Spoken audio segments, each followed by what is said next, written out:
आज हम लोग अपने इस वीडियो लेक्चर में केमिस्ट्री में विभिन्न रासायनिक यौगिकों के जो सूत्र लिखे जाते हैं वो सूत्र कैसे लिखे जाते हैं, सूत्र लिखने का फायदा क्या है, सूत्र को हम याद कैसे रखें, या किसी यौगिक का नाम मालूम है तो उसका सूत्र हम आसानी से कैसे लिख पाएंगे, इन सब बातों के बारे में कुछ चर्चा पर चर्चा करेंगे।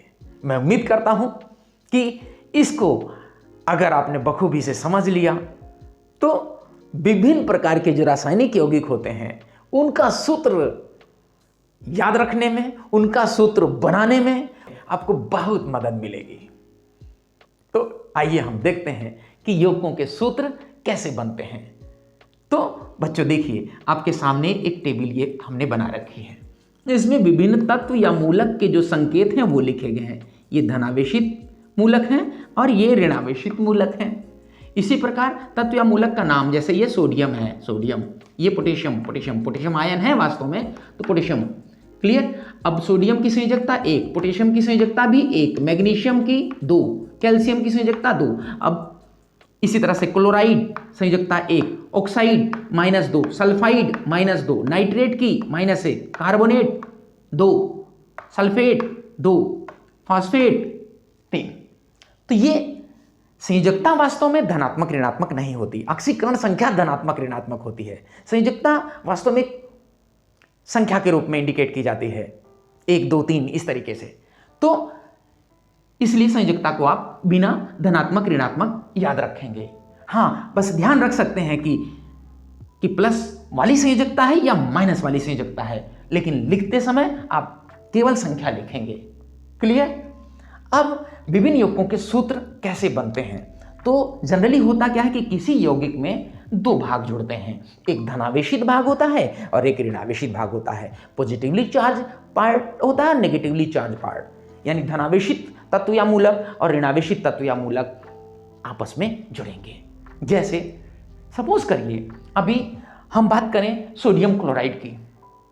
सोडियम क्लोराइड नाम से ही पता लग रहा है, सोडियम और क्लोराइड, यानी सोडियम और क्लोराइड यानी क्लोरीन, 2 तत्व जोड़िए तो सोडियम और क्लोरीन।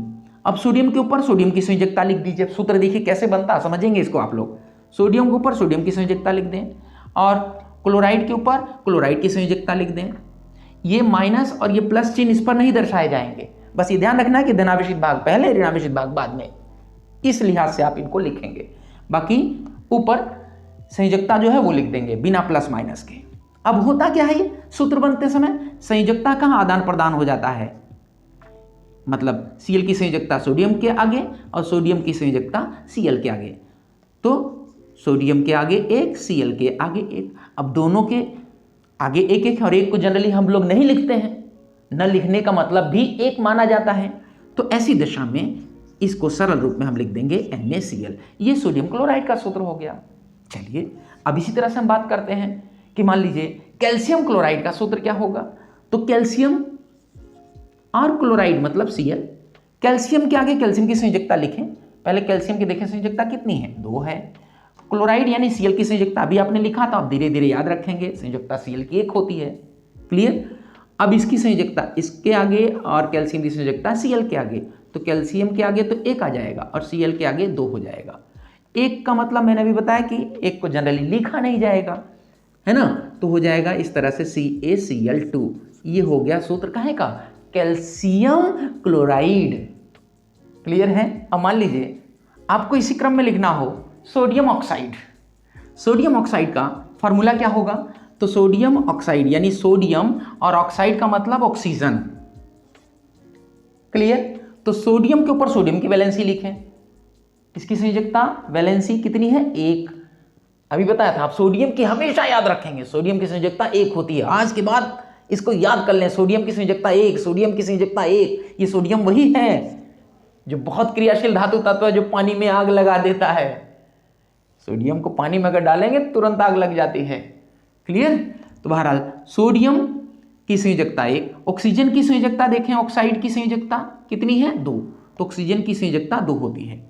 अब सूत्र बनते समय मैंने बताया कि संयोजकता का आदान प्रदान हो जाएगा, तो सोडियम के आगे 2, ऑक्सीजन के आगे 1, 1 का मतलब नथिंग, यानी हो जाएगा सूत्र क्या, Na2O, ये काहे का सूत्र हो गया? Sodium oxide. चलिए अब इसी क्रम में हम लोग बात करते हैं, मान लीजिए कैल्शियम ऑक्साइड का सूत्र लिखना है। तो कैल्शियम ऑक्साइड का मतलब Ca और ऑक्साइड का मतलब ऑक्सीजन। तो कैल्शियम की संयोजकता आप देखें कितनी है, कैल्शियम की संयोजकता 2 है। कैल्शियम की संयोजकता ऑलवेज रिमेंबर, हमेशा ध्यान रखेंगे 2 होती है, इसकी संयोजकता 2 है, फिक्स है। ऑक्सीजन की संयोजकता भी 2 होती है, ऑक्सीजन की संयोजकता 2 है। आज के बाद याद रख लें इसको, ऐसे धीरे धीरे आपको याद हो जाएंगे। अब संयोजकता का आदान प्रदान, तो समान अंक हैं तो ये जनरली कैंसिल आउट हो जाएंगे, या तो कैंसिल करिए अभी और या लिखने के बाद कैंसिल करिए, यानी कैल्शियम के आगे भी 2, ऑक्सीजन के आगे भी 2, तो 2 2 बराबर बराबर हैं, कैंसिल आउट हो जाएंगे, यानी CaO। जब बराबर रहेंगे अंक, ऊपर संयोजकताएं बराबर रहेंगी तो एक दूसरे से कैंसिल आउट हो जाएंगे, ध्यान रखेंगे।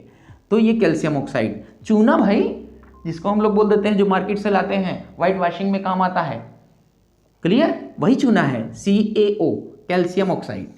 अच्छा, इसी तरह से होता है कैल्शियम कार्बोनेट, उसका फार्मूला जरा बताएं। कैल्शियम कार्बोनेट, तो कैल्शियम कार्बोनेट नाम से पता लग रहा है, तो कैल्शियम तो रहेगा प्लस कार्बोनेट, नाम बोल रहे हैं ना, तो बोलने में पकड़ में आ जाता है क्या क्या। कार्बोनेट का मतलब CO3, चलिए CO3। कैल्शियम के ऊपर कैल्शियम की वैलेंसी लिखें, 2 अभी बताया आपको, यहाँ पर 2 होती है। कार्बोनेट की वैलेंसी भी देखिए कितनी है, 2 है, तो 2 से 2 कैंसिल, तो या तो यहीं काट दीजिए सीधे, या बाद में करने के बाद काटने, तो जब कट ही जाना है तो यहीं काट दो, CaCO3, यानी दोनों कैंसिल आउट हो जाएंगे, CaCO3, ये हो जाएगा कैल्शियम कार्बोनेट, जिसको हम लोग बोल देते हैं चूना पत्थर। अब आप जानते हैं सूत्र लिखने का फायदा क्या है।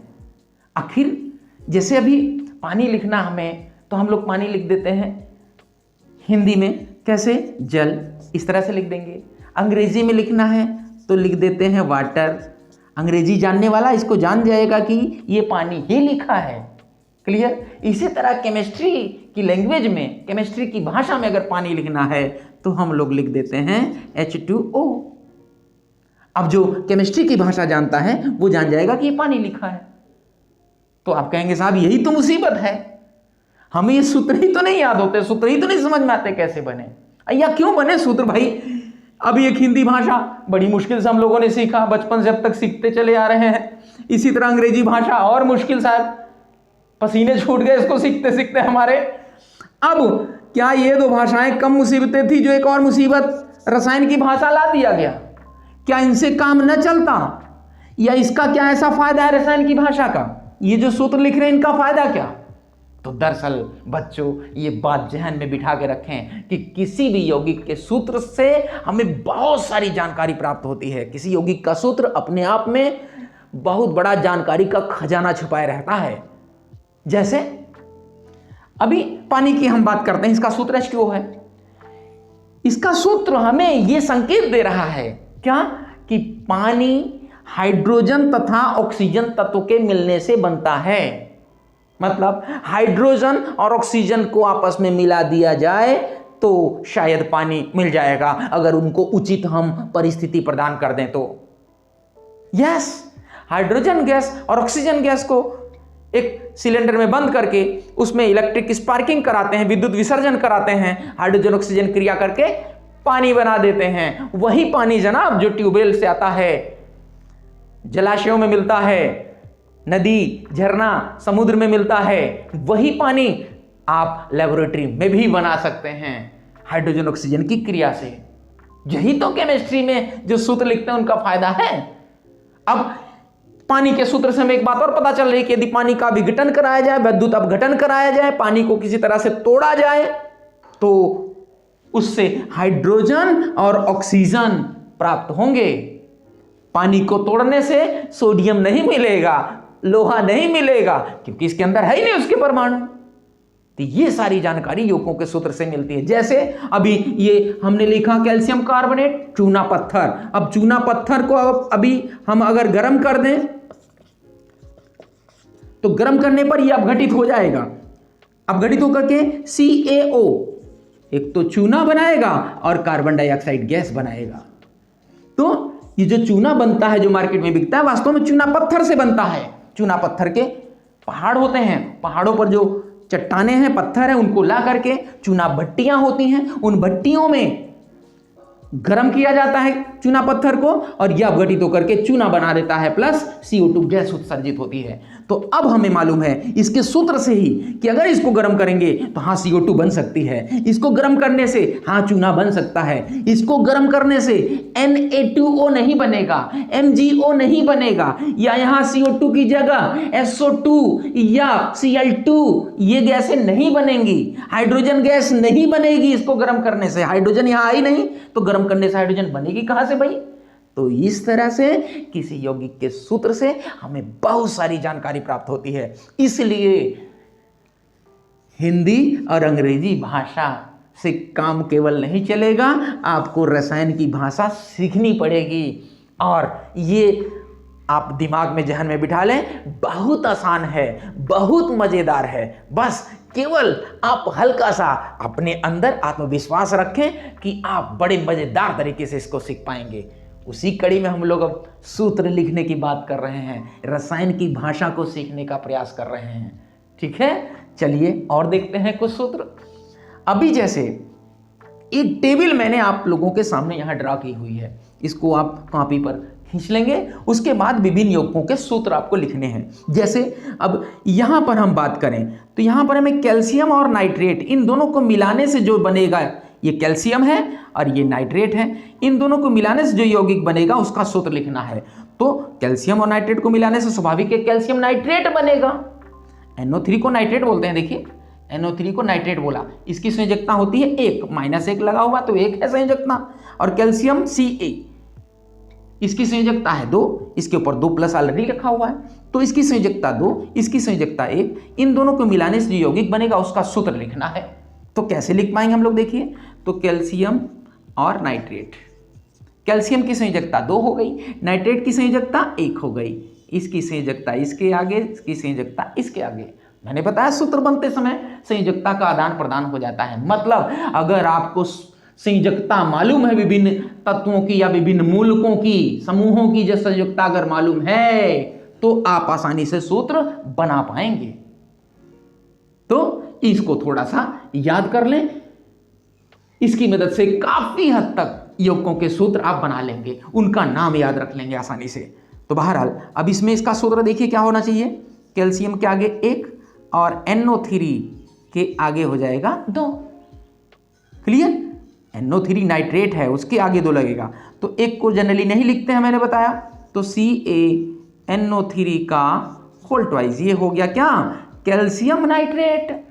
वो यहां आप लिख देंगे CaNO3 का होल ट्वाइस, CaNO3 का होल ट्वाइस। क्लियर? इसी तरह से अब यहां पर हम बात करते हैं आपसे कि मान लीजिए फेरिक कार्बोनेट का सूत्र लिखना है यहां पर, यानी फेरिक है Fe+3 वाला, Fe+3 को फेरिक बोलते हैं, Fe+2 वाले को फेरस बोलते हैं।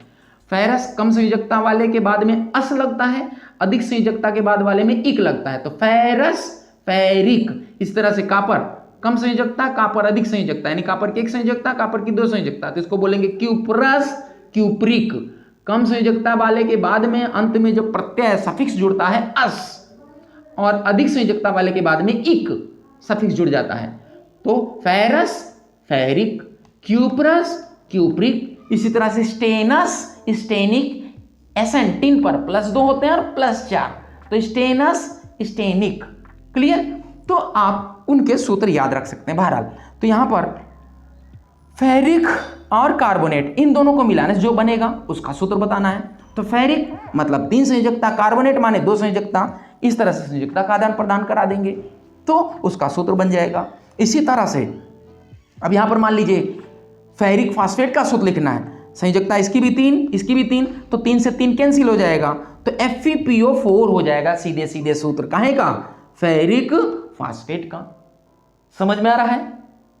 चलिए अब मैं उम्मीद करता हूं कि आप लोगों को विभिन्न रासायनिक यौगिकों का सूत्र बनाना समझ में आ गया होगा कि संयोजकता की मदद से हम किसी भी यौगिक का सूत्र आसानी से जान सकते हैं। यदि वीडियो अच्छी लगी हो तो उसको लाइक करें, अपने साथियों के साथ शेयर करें। अभी तक मेरा चैनल सब्सक्राइब नहीं किए हैं तो उसको सब्सक्राइब जरूर करें तथा बेल आइकन भी दबाएं जिससे इसी प्रकार के अच्छी अच्छी एजुकेशनल वीडियोस के नोटिफिकेशन आपको मिलते रहें और आप उसका लाभ उठाते रहें। धन्यवाद।